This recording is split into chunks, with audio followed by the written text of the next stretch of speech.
Welcome back दोस्तों। आ चुके एक और नए वीडियो को लेकर क्लास 12 की केमिस्ट्री पर आधारित, जिस पर के हम देख रहे थे element of group 16, 17 and 18। So without wasting the time let's start the video. Oxygen and its compound, oxygen अपने कंपाउंड कैसे तैयार करेगा और वो कैसे खुद प्रिपेयर किया जा सकता है। सो डाइऑक्सीजन यानी कि O2 के फॉर्म में प्रिपरेशन देखेंगे उसके बारे में। सबसे पहले लेबोरेटरी मेथड यानी कि क्या, स्मॉल अमाउंट में कैसे तैयार कर सकते हैं, यानी छोटे से अमाउंट में कैसे तैयार कर सकते हैं। तो सबसे पहले क्या है, बाय हीटिंग। सबसे पहले है by heating oxygen containing salts such as chlorate, nitrate and permanganate. So ये क्या है, क्लोरेट, नाइट्रेट, परमैंगनेट। जैसे एसिड था, क्लोरिक एसिड हो गया, नाइट्रिक एसिड हो गया, परमैंगनेटिक एसिड हो गया, जो कोई भी हो, उसका साल्ट किया, अगर उसको बेस के साथ रिएक्ट करा तो क्या होता, साल्ट तैयार होता, साल्ट एंड वाटर तैयार होता। सो उसका साल्ट लेने का और साल्ट को डिकम्पोज करने के बाद, जिसमें ऑक्सीजन होगा उसको डिकम्पोज करने के, यानी कि डिकम्पोज यानी कि बॉन्ड ब्रेक करने के बाद हमें क्या मिलेगा, ऑक्सीजन मिलेगा। जैसे कि ये है क्लोरेट KClO3। और ये कौन सा एसिड है, अपना क्लोरिक एसिड है, जो कि लास्ट वीडियो में देखा हुआ था। डिफरेंट टाइप्स ऑफ एसिड जैसे कि दिखा था हाइपोहेलस, हेलस, हेलिक और पैलेलिक। ये हेलिक टाइप का अपना एसिड है, उसका एसिड का साल्ट है। ओके, सो उसको MnO2 के प्रेजेंट में, ये इंपॉर्टेंट है MnO2, क्योंकि देखिए MnO2 क्या करेगा यहाँ पे, कैटलिस्ट के जैसे काम करेगा। सो MnO2 इंपॉर्टेंट है। वो क्या देगा, KCl देगा और O2 देगा। एक देगा salt of KCl and oxygen देगा, अपना प्रिपेयर्ड होगा। सो यहाँ पे इंपॉर्टेंट थिंग है MnO2 के बारे में, क्योंकि MnO2 क्या करेगा, यहाँ पे कैटलिस्ट के जैसा काम करेगा। और यहाँ पे MnO2 का एक होमोजेनियस कैटलिस्ट है। होमोजेनियस यानी कि क्या, जैसे देखिए यहाँ पे जो रिएक्टर है, अपना जो रिएक्टिंग मटेरियल है वो क्या है, सॉलिड स्टेट में, और जो अपना जो प्रोडक्ट है वो भी सॉलिड स्टेट में है। ये तो निकल जाएगा। सो क्या रहेगा, और ये KClO3 एंड KCl, ये साल्ट जो कि सॉलिड फॉर्म में है, अपना MnO2 भी उसी फॉर्म में होगा। सो इसे क्या कहते हैं, होमोजेनियस कैटलिस्ट, यानी कि एक जैसी ही स्टेट में होगा, इसे कहते हैं होमोजेनियस कैटलिस्ट। ओके, यानी कि कैसे प्रिपेयर कर सकते हैं ऑक्सीजन को हम, क्लोरेट हो, नाइट्रेट हो, परमैंगनेट यानी कि क्या, K2MnO4,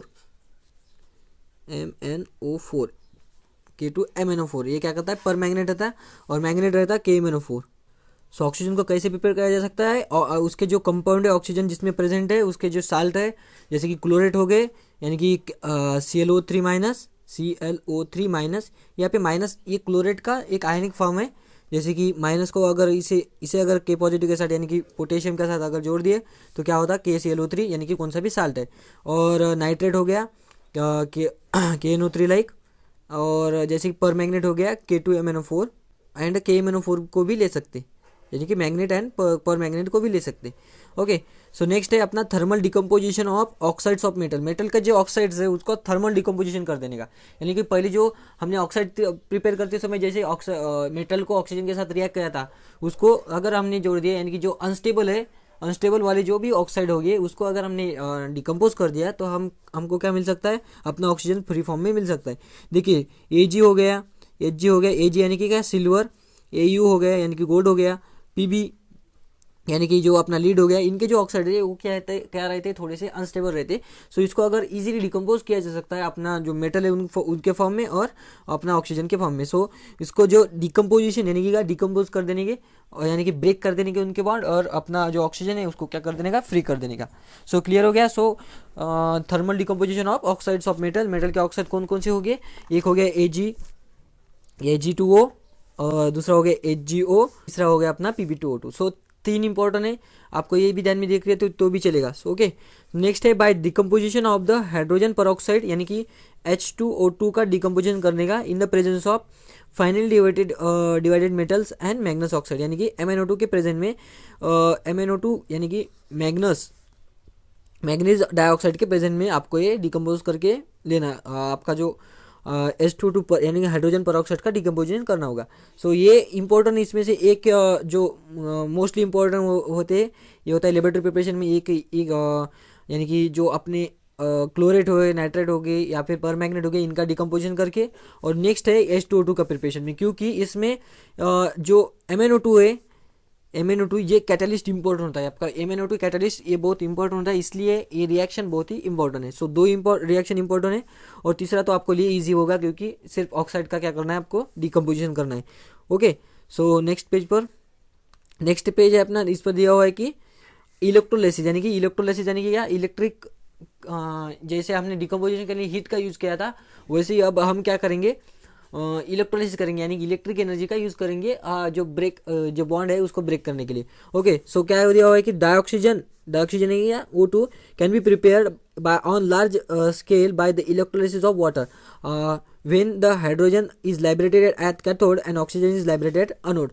सो आपको कैथोड और एनोड पर अपने ऑक्सीजन मिल जाएंगे। सो इंपॉर्टेंट क्या है ये भी बताता हूँ आपको सबसे पहले कि इलेक्ट्रोलाइसिस क्या होता है ये बताता हूँ। इस इलेक्ट्रोलाइसिस यानी क्या, इलेक्ट्रिक एनर्जी का यूज़ करके हमें क्या करना है, वाटर में दो इलेक्ट्रोड डालिए। इलेक्ट्रोड यानी कि क्या, एक पॉजिटिव चार्ज होगा उस पर और एक पर क्या होगा, निगेटिव चार्ज होगा।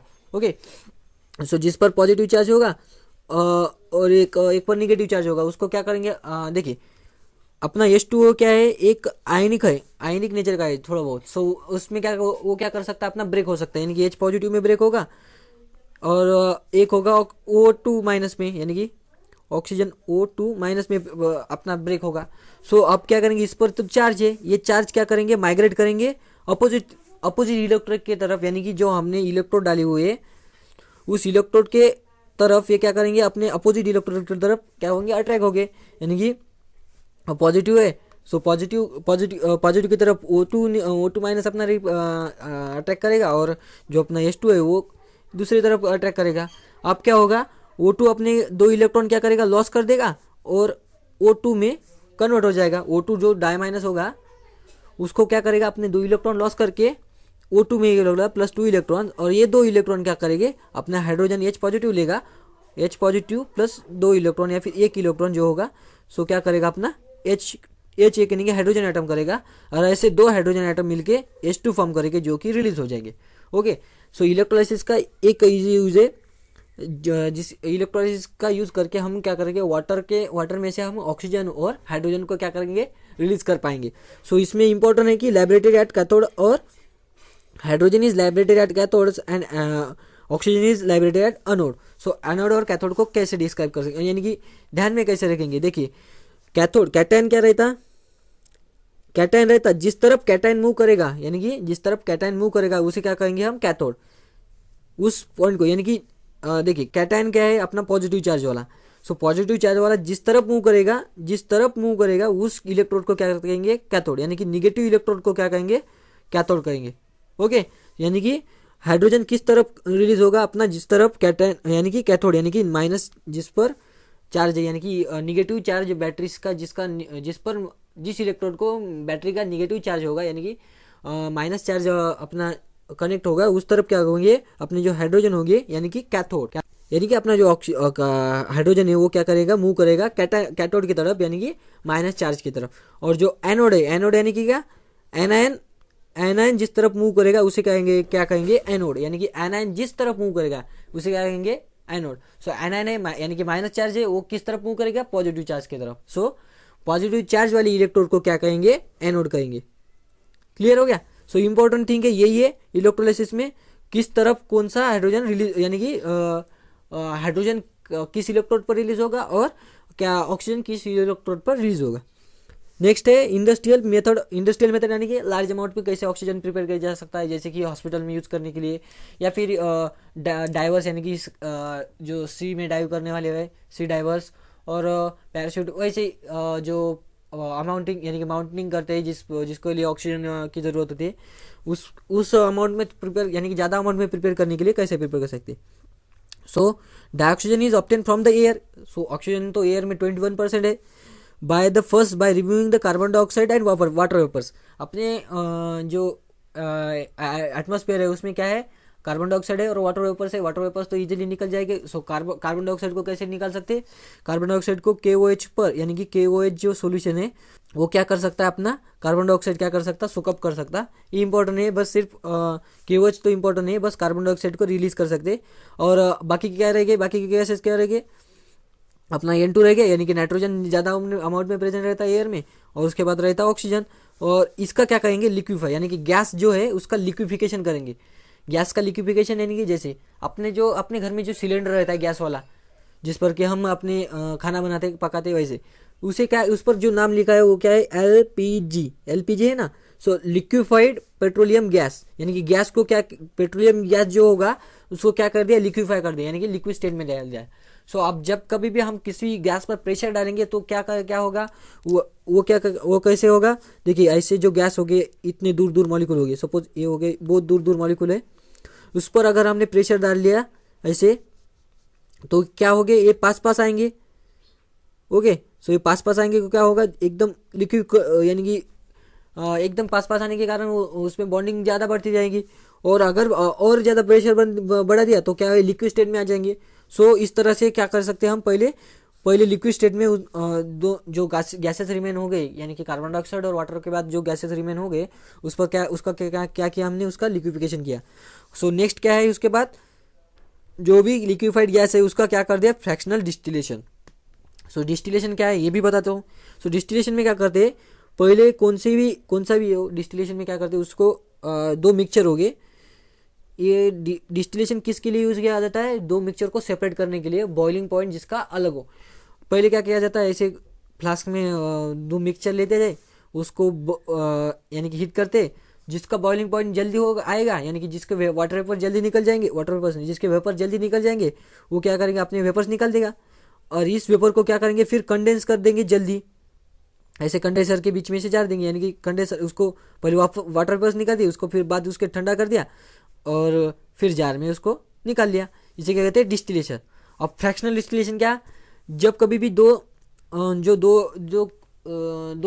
कंपाउंड लिए थे इसमें, उसका जो बॉइलिंग पॉइंट एकदम नियरली सेम है, यानी कि एक डिग्री सेल्सियस या फिर 2 डिग्री सेल्सियस का जिसमें फ़र्क हो, तो क्या करेंगे, वो साथ साथ में ऊपर जाएंगे दोनों भी। सो उसका तो यानी कि उसके लिए तो हार्ड होगा, इसलिए उसको क्या करते हैं, फ्रैक्शनल डिस्टिलेशन यूज़ करते हैं, यानी कि इसके बाद ये जो ऊपर जाने वाली जो लाइन है, इस पर क्या करते हैं, ऐसे प्लेट बिछा देते हैं। सो क्या करता, जो ऊपर जाता वही जल्दी ऊपर जाता और नीचे गिर जाता, जो जाता और ऊपर जाता। सो ऐसे क्या करते, इजीली दोनों को सेपरेट किया जाता, सिंपली, यानी कि क्या, दोनों को सेपरेट करने के लिए फ्रैक्शनल डिस्टिलेशन यूज़ करते हैं, क्योंकि यानी कि गिवन नाइट्रोजन और जो अपना डाइऑक्सीजन है उसका बॉइलिंग पॉइंट क्या है, नियरली सेम है। सो क्लियर हो गया इंडस्ट्रियल में प्रिपरेशन। सो प्रिपरेशन में आपको लिए सबसे इंपॉर्टेंट है, जो कि लास्ट पेज पर है, वो अपना जो लेबोरेटरी प्रिपरेशन है वो वाला, और लेबोरेटरी प्रिपरेशन है वो वाला जिसमें कि KClO3 और MnO2 इंपॉर्टेंट है। उसके बाद है अपना decomposition of H2O2 in the presence of MnO2। Okay, so industrial preparation में इलेक्ट्रोलाइसिस इंपॉर्टेंट है, इलेक्ट्रोलाइसिस में कैथोड और एनोड पर कौन से, यानी कि कैथोड पर कोर रिलीज होता है और एनोड पर कोर रिलीज होता है, ये दिया हुआ है। और आपको ये इजीली समझ में आएगा जब आपका इलेक्ट्रोलाइसिस टॉपिक हुआ होगा, यानी कि इलेक्ट्रोकेमिस्ट्री जो टॉपिक है 12th में, वो अगर क्लियर होगा तो आपके लिए एकदम ईजी जाएगा, एकदम ईजी है, ज़्यादा कुछ एकदम हार्ड नहीं है, ईजी पार्ट है। सो और नेक्स्ट है फ्रैक्शनल डिस्टिलेशन, एक इंपॉर्टेंट पॉइंट है इसमें का। ओके, नेक्स्ट है अपना फिजिकल प्रॉपर्टीज़ यानी कि क्या, फिजिकल यानी कि जैसे कि उसके बॉइलिंग पॉइंट और मेल्टिंग पॉइंट क्या होगा। सो dioxygen is colourless odourless gas. आपने कभी ऑक्सीजन का गैस को तो आपने देखा ही नहीं है, सो उसका तो कलरलेस तो होगा ही होगा। और नेक्स्ट है अपना ऑर्डरलेस यानी कि उसको कौन सा भी एक परफेक्ट, यानी कि क्या कर सकते हैं, उसका एरोमा जो है परफेक्ट एरोमा, जैसे कि सल्फर का एक अलग सा एरोमा, एकदम फिश, रोटन फिश लाइक वैसा कुछ नहीं है। ओके, नेक्स्ट पॉइंट है dioxygen is sparingly soluble in water. जो उसका सोल्यूबल इन वाटर क्या दिया हुआ है, 13.8 centimetre cube of O2 dissolve in 100 centimetre, यानी कि 1000 centimetre of cube of water. So यानी कि क्या दिया हुआ है कि जब कभी भी 1000 सेंटीमीटर क्यूब, यानी कि अपना जो इतना वाटर रहेगा उसमें क्या होगा, 13.8 सेंटीमीटर का क्या होगा ऑक्सीजन, यानी कि सेंटीमीटर क्यूब का, यानी कि उस वॉल्यूम का क्या होगा, ऑक्सीजन डिजोल्व होगा। और एट 293 केल्विन, यानी कि रूम टेम्परेचर पर इतना होगा। रूम टेम्परेचर कितना हो रहता है हमारे पास, यानी कि कम से कम 25 डिग्री सेल्सियस के बाद जल्द यहाँ पे रह सकता है। अभी तो ग्लोबल वार्मिंग के कारण 27 हो गया होगा। सो जनरली अपना 29 यानी कि 25 के बाद जनरल अपना जो रूम टेम्परेचर है वो रहता है। तो यहाँ पे दिया हुआ है कि small amount dissolve oxygen is sufficient to sustain the marine and aquatic life. यानी कि जो कोई भी जो अपना जो ऑक्सीजन है वो जो सर यानी कि वाटर में जो डिजोल्व है ये क्या करेगा, ये इंपॉर्टेंट रहेगा अपनी जो मराइन लाइफ है उनके लिए। ओके, सो नेक्स्ट है इट लिक्विफाइज एट 19 के यानी कि क्या केल्विन में जो 19 है 19 के उस वक्त क्या करेगा अपना ऑक्सीजन जो ऑक्सीजन है वो लिक्विफाई होगा और फ्रीजेस एट 55 के यानी कि उसके बाद फ्रीज होगा 55 के पर। Oxygen has 3 isotopes of oxygen 16, oxygen 17 and oxygen 80। So isotopes क्या है, आइसोटोप्स यानी कि क्या जिसका एटॉमिक नंबर क्या रहता है सेम रहता है, यानी कि क्या एटॉमिक प्रॉपर्टी जो रहेगी वो क्या रहेगी सेम रहेगी बट उसकी फिजिकल प्रॉपर्टीज डिफरेंट रहेगी आइसोटोप के लिए। सो आइसोटोप्स यानी क्या होता है, सिर्फ यहाँ पे जो ऑक्सीजन का है ऑक्सीजन का जो एटॉमिक नंबर है वो सेम रहेगा बट उसके जो मास नंबर वो चेंज होता रहेगा, यानी ऑक्सीजन 16 रहेगा या फिर ऑक्सीजन 8 यानी यहाँ पे 8 चाहिए, ऑक्सीजन 16 रहेगा, ऑक्सीजन 17 रहेगा या फिर ऑक्सीजन 18 रहेगा बट इसमें सिर्फ जो एटॉमिक मास नंबर है वो चेंज होता रहेगा। सिर्फ यहाँ पे क्या होगा, सिंपली में यहाँ पे बताए तो आइसोटोप में क्या होगा कि जो नंबर्स ऑफ न्यूट्रॉन है वो क्या रहेगी, चेंज रहेगी। ओके, सो यहाँ पे ऑक्सीजन के इंपॉर्टेंट कौन कौन से जो आइसोटोप है वो कौन कौन से 17, 18 एंड 16, 17 एंड 18 ये जो है ऑक्सीजन के क्या है आइसोटोप है।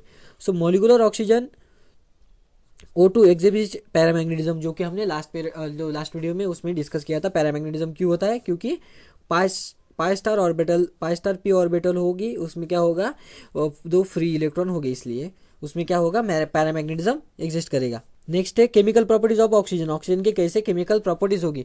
अब तक का हमने फिजिकल प्रॉपर्टीज देख लिया, फिजिकल प्रॉपर्टीज में क्या है, उसका मेल्टिंग पॉइंट कुछ कितना है, उसका ऑर्डर क्या है, उसका कलर क्या है, उसके बाद उसका जो अपना पैरामैग्नेटिक कैरेक्टर यानी मैग्नेटिक प्रॉपर्टीज शो करता है नहीं करता, ये दिखा हुआ है। सो नेक्स्ट है केमिकल प्रॉपर्टीज, यानी कि केमिकल वो कैसे रिएक्टिव नेचर का कैसा है, ऑक्सीजन जो जिस कारण ऑक्सीजन एक मैक्सिमम अमाउंट की प्रेजेंट होने के कारण उसकी जो रिएक्टिविटी है वो क्या रहती है, ज़्यादा मात्रा में दिखाई पड़ती है, उसके कंपाउंड्स क्या है ज़्यादा है।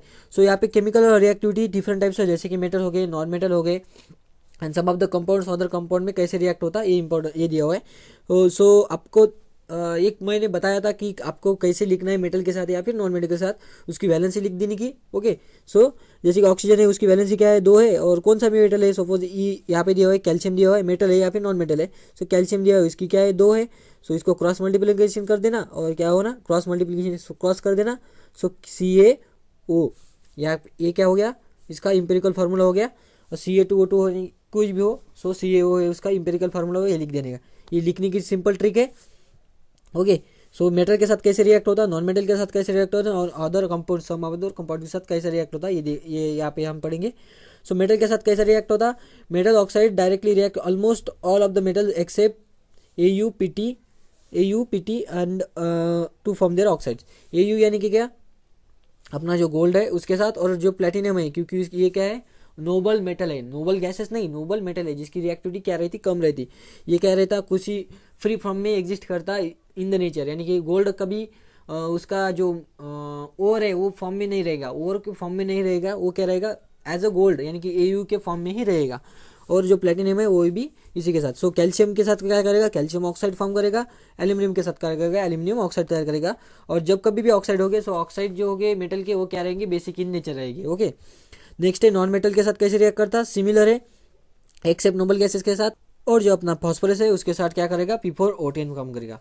नेक्स्ट है अपना आपको सिर्फ क्या लिखना है, यहाँ पे मैंने क्या बताया था, सिर्फ आपको लिखने की टेक्निक आपको ध्यान में रखनी चाहिए कि क्या उसका कैसे यानी कि क्या उसका बैलेंस की कैसे है, उसके बाद उसको क्या करने का बैलेंस कर देगा। यहाँ पे दो दिए हुए या फिर एक दिया हुआ, उसको नेक्स्ट बैलेंस करने की ट्रिक होती है। ओके, सो आपको पहले क्या ध्यान में रखना है, सिर्फ वैलेंस शेल लिखने का, उसका यानी कि क्या कंपाउंड लिखने का, उसका इंपेरिकल फार्मूला तैयार करने का और डायरेक्टली रिएक्शन में लिख देने का।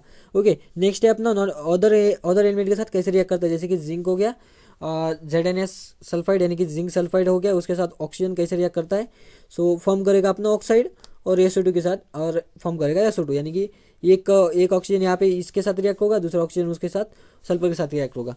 ओके, नेक्स्ट है अपना हाइड्रोकार्बन यानी कि CH4, यहाँ पे कैसे यहाँ पे जो CH4 के साथ जो रिएक्ट होगा वो कभी भी यानी कि जो हाइड्रोकार्बन है और जिसके साथ भी रिएक्ट होगा तो कभी हमेशा क्या करेगा, अपना कार्बन डाइऑक्साइड तैयार करेगा और क्या तैयार करेगा, H2O। एक क्या है, कंबशन ऑफ, इसे क्या कहते हैं, कंबशन ऑफ हाइड्रोकार्बन, क्या कहते हैं, कंबशन ऑफ हाइड्रोकार्बन। कभी भी हमेशा जितने जितने कार्बन हो गए उतने कार्बन CO2 तैयार करेगा और और ऑक्सीजन उसके जैसा, यानी कि H2O को बैलेंस कर देने का। फिर पहले पहले क्या कर देने का, पहले तो जितने कार्बन है उतने क्या कर देने का, कार्बन डाइऑक्साइड लिख देने का। बाद में क्या करने का, जो अपना हाइड्रोजन है उसको वाटर के साथ लिख देने का, यानी कि H2O के फॉर्म में। और जब जब जब जितने ऑक्सीजन रहेंगे वो क्या करने के, फिर बैलेंस कर देने के। ओके, नेक्स्ट है SO2 के साथ, ये इंपॉर्टेंट रिएक्शन है। SO2 plus O2 in the presence of V2O5 यानी कि वेनेडियम पेंटाऑक्साइड, डाइवेनेडियम पेंटाऑक्साइड, और उस क्या करेगा, अपना SO3 तैयार करेगा। ये रिएक्शन इंपॉर्टेंट है क्योंकि V2O5 कैटलिस्ट है जो कि SO2 से SO3 प्रिपरेशन में यूज़ किया जाता है। फर्दर में जो SO3 है ये SO3 यूज़ किया जाता है H2SO4 के तैयार करने के यूज़ में। सो जो कि एक मेथड है, जिस मेथड है यानी कि कॉन्टेक्स्ट प्रोसेस है, उसमें H2SO4 प्रिपरेशन के लिए यूज़ किया जाता है, जो कि आगे है, इसी चैप्टर में आगे है। ओके, नेक्स्ट है यूजेस, यानी कि यूज़ कैसे किया जाता है। सो ऑक्सीजन का सबसे पहले इम्पोर्टेंट क्या होता है, अपने आपको हमें जो पता है वो क्या है कि अपनी जो सस्टेन लाइफ है उसको, लाइफ जो भी ऑक्सीजन पर आधारित है, जिसका रेस्पिरेशन ऑक्सीजन से ही होता है, उसके लिए जो ऑक्सीजन है, respiration sustain animal and aquatic life, animal हो गया और एक्वाटिक लाइफ हो गया, उसके लिए इंपॉर्टेंट है अपना डाइऑक्सीजन है कि ऑक्सीजन। ये नेक्स्ट है is use in manufacture of steel, steel के मैन्युफैक्चर में यूज किया जाता है, क्योंकि जो कार्बन है होगा स्टील में, जो कार्बन होगा स्टील में, जो कार्बन होगा यानी कि जो मिक्सचर होगा स्टील बनाने के लिए, उसमें जो कार्बन होगा उसका सम ऑफ कार्बन को कार्बन डाइऑक्साइड में यूज, यानी कि कन्वर्ट करने के लिए ऑक्सीजन का यूज होता है। ओके, सो क्लियर होगा। देन हो गया oxy acetylene torches flame for welding and cutting of metal. देखिए ऑक्सीजन क्या होता है कि ऑक्सीजन क्या करता है, बर्निंग के लिए हेल्प करता है। आपको तो पता है कि ऑक्सीजन क्या करता है, बर्निंग के लिए हेल्प करता है। खुद तो बर्न नहीं होता बट बर्निंग के लिए हेल्प करता है, यानी कि कंबशन के लिए हेल्प करता है। सो ऑक्सी एसिटिलीन यानी कि जिसमें ऑक्सीजन होगा और एसिटिलीन होगा, यानी कि क्या होगा, CH ट्रिपल बॉन्ड CH, ये इसमें ऑक्सीजन ऑक्सी एसिटिलीन होगा जो मिक्सचर होगा। सो अपना जो एसिटिलीन है उसको क्या करेगा, उसके साथ यानी कि कंबशन के लिए हेल्प करेगा, जो कि वेल्डिंग पर्पज। वेल्डिंग कैसे रहती, एकदम हीट जनरेट करना पड़ता ना। सो एसिटिलीन को जल्दी बर्न करने के लिए क्या होता है, ऑक्सीजन का यूज़ होता है। सो ऑक्सी एसिटिलीन टॉर्चेस हो गए या फिर फ्लेम हो गया, इसके जो वेल्डिंग पर्पज के लिए यूज़ किया जाता है। ये इंपॉर्टेंट है क्योंकि ऑक्सी एसिटिलीन एक ही वर्ड है पूरे सिलेबस में, हो यहाँ पे सिर्फ एक ही जगह पर है। ओके, नेक्स्ट है अपना ऑक्सीजन सिलेंडर है, वाइडली यूज है ना, हॉस्पिटल हो गया जो मैंने यहाँ भी बताया था। High altitude flying and mountaineering, जो कि मैंने बताया कि माउंटेनियरिंग के लिए हो गया, या फिर सी डाइविंग के लिए। सी डाइविंग के लिए ऑक्सीजन होगा, उसमें मिक्सचर रहता है, वो भी आपको डिस्कस करेंगे बाद में। It is use in a combustion of fuel, बताया था मैंने, कंबशन ऑफ फ्यूल के लिए यूज़ होता है, अभी बताया था ये ऑक्सीजन के लिए वक्त। ओके, फॉर एग्जाम्पल जैसे कि हाइड्रोजन हो गया, in liquid oxygen provide the ट्रेमेंडस trust, यानी कि एनर्जी इन रॉकेट। रॉकेट जो होता है, हाइड्रोजन क्या हो गया, हाइड्रोजन का फार्मूला हो गया NH2, ये हो गया हाइड्रोजन का फार्मूला।